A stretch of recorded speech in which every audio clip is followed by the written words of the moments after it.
Celebrities aren't helping. And why would they?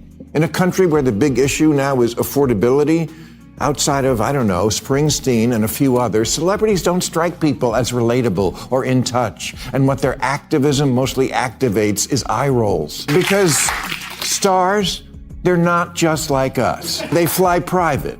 They have 5 houses all over the world.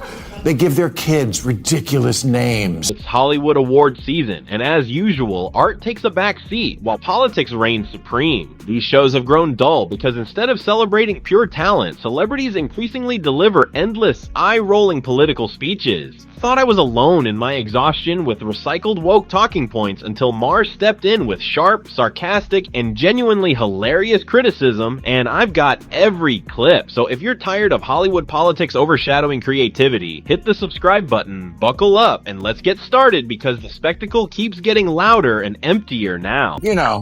Congratulations for raising awareness. The awareness you really care about, which is how wonderful you are. Ricky Gervais once told the award show crowd, "Don't use it as a platform to make a political speech. You're in no position to lecture the public about anything. You know nothing about the real world." And of course, this is where celebrities say, "How dare you? We're citizens with just as much right to speak out." Agreed. You absolutely do. I'm just saying, don't. Maher argues, and I wholeheartedly agree, that many celebrities have zero understanding of the real world. Their vast fortunes act as a permanent shield, insulating them from the struggles that everyday Americans face. Economic downturns, rising inflation, or even a national crisis barely touch their cushy lifestyles. While the average person worries about bills, rent, and job security, these stars can simply pack their bags and relocate to any corner of the globe, escaping any hardship with ease. Maher isn't demanding that they give up their right to free speech. That would be ridiculous, but he's pointing out a fundamental truth. Their opinions are often detached from reality. When someone who has never experienced real hardship lectures millions about the state of the nation, it comes across as hollow at best, condescending at worst. Sometimes silence truly is the wisest option, and Maher isn't afraid to call that out. Having the opposite effect of what you want. Every big name in show business came out for Kamala Harris, from Oprah to Clooney to Beyonce, and she lost every swing state. A survey of Ohio voters found Taylor Swift's endorsement actually had a negative impact, with 24% saying it made them less enthusiastic about her as a candidate. Come on. Read the room, Democrats. You see, Americans undeniably love their celebrities, but that doesn't mean they're blind to reality. Most people recognize that these stars live in a completely different world, one far removed from the struggles of everyday life. They know that celebrities often have little to no real understanding of the issues that actually affect the average American. Because of this disconnect, many people are skeptical of their political opinions, no matter how loudly they proclaim them. In fact, a large number of Americans believe that many celebrities only throw their support behind a politician after pocketing millions of dollars, using their influence as a transaction rather than a genuine conviction. People are increasingly skeptical of these lavish endorsements and the so-called moral authority celebrities claim to hold. Americans may enjoy their favorite stars, movies, or music, but when it comes to politics, they see right through the glitz, speeches, and the money-driven motives behind their public declarations. When movie lovers get together these days, one phrase that comes up a lot and always makes me sad is, "Yeah, you couldn't make that one today." Top of that list is the great Tropic Thunder, which the scolds have been after for years. But in February, Ben Stiller tweeted, "I make no apologies for Tropic Thunder. It's always been a controversial movie since when we opened, proud of it and the work everyone did on it." See, people, it's not that hard. Another reason Maher criticizes modern Hollywood award shows is how aggressively political they've become. Today, a movie like Tropic Thunder would never even sniff a nomination, not because it lacks creativity or impact, but because it might offend someone somewhere. Hollywood now treats discomfort as a crime, rather than a tool of storytelling. Yet movies are art, and art has always pushed boundaries, poked at sensitive subjects, and exposed human absurdity through satire. Comedy especially thrives on exaggeration and discomfort. In forces audiences to confront ideas they might otherwise avoid. Maher's frustration is that Hollywood no longer trusts viewers to understand context or intent. Instead of celebrating bold storytelling, the industry plays it safe, rewarding films that align with approved political messaging. In doing so, award shows lose their original purpose, honoring creativity and risk-taking. When politics dictate what art is allowed to exist, the result isn't progress. It's cultural stagnation dressed up as virtue. Joes, who for years have been selling a line of ethnically themed products, trading on the name Joe. For example, they have Trader Jose's beer. So, of course, one teenager on Twitter heard the word Jose and said it was racist, and then there was a petition, and then Trader Joe's management did the right thing. They burnt down all their stores and so.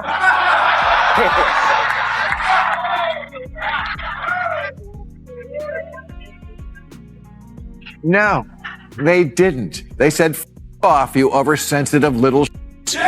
Interestingly, Maher isn't alone in calling out woke excesses in Hollywood. Some celebrities have turned their criticism inward as well. One of the most prominent examples is J.K. Rowling. She has never been shy about speaking her mind, even when doing so invites massive public backlash and organized boycott threats. Rowling openly challenged what she saw as rigid ideological thinking within modern Hollywood culture, and the response was swift and unforgiving. Studios distanced themselves, fans revolted online, and her reputation was repeatedly attacked. Yet despite the pressure, she refused to back down or issue a performative apology just to regain favor. Maher's point aligns perfectly here. When ideology becomes untouchable, dissent is treated as heresy. Rowling's experience exposed how quickly Hollywood turns on its own when someone steps outside the approved narrative. Whether people agree with her or not, her refusal to retreat highlighted the industry's growing intolerance for independent thought. Celebrities aren't helping, and why would they? In a country where the big issue now is affordability, outside of, Springsteen and a few others, celebrities don't strike people as relatable or in touch. And what their activism mostly activates is eye rolls. Because stars, they're not just like us. They fly private. They have 5 houses all over the world. They give their kids ridiculous names. Maher goes even further, laying out why celebrities simply don't resonate with ordinary Americans. Everything about celebrity life is exaggerated, inflated, and detached from reality. Where regular people just want a safe, affordable place to lay their heads at night, celebrities insist on sprawling mansions that resemble castles. While ordinary Americans save all year just to visit family during Christmas, celebrities hop on private jets without a second thought, turning basic human moments into luxury experiences. This constant excess creates a massive cultural divide. Maher's point is simple. When your daily life is defined by extravagance, it becomes impossible to understand the concerns of people living paycheck to paycheck. Celebrities don't live like normal Americans, don't think like them, and certainly don't struggle like them. So when they lecture the public about politics or morality, it rings hollow. Their lifestyle makes it harder for them to reliably represent the concerns of the average citizen. Okay, you're stars. We like you for who you are. Insulated divas whose talent allows you to out on the finer things in life because we all need something to aspire to. But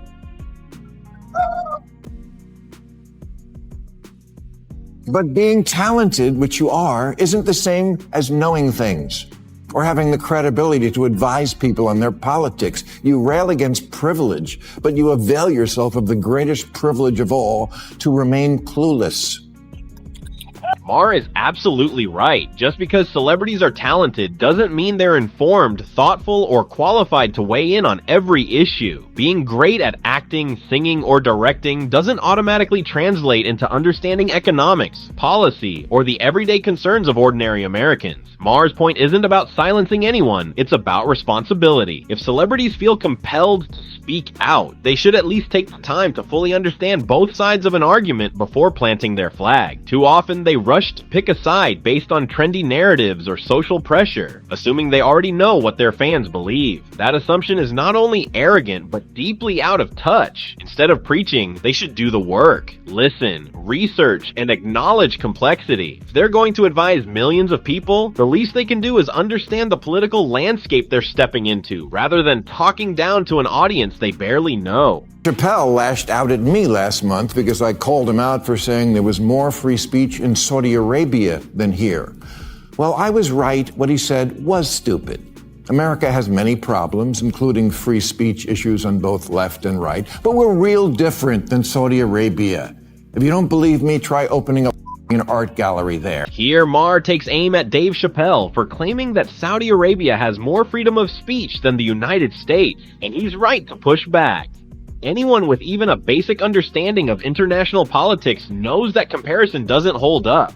Saudi Arabia is a tightly controlled monarchy where dissent is not just discouraged but often punished. Journalists, activists, and critics can face imprisonment or worse for speaking out against the government. America, for all its flaws and messy culture wars, still protects free expression in ways most countries can't match. Maher's point isn't that the US is perfect, it's that equating it with an authoritarian state is wildly dishonest. You can criticize the government here, mock leaders on national television, and still go home freely at night. Try that in Saudi Arabia and the consequences are severe. Maher isn't defending censorship. He's defending reality. Right. Celebrities don't know about the real world. So Democrats, it's great you have all the big celebs, but people see them as an arm of the Democratic Party, which they already suspect for lacking common sense.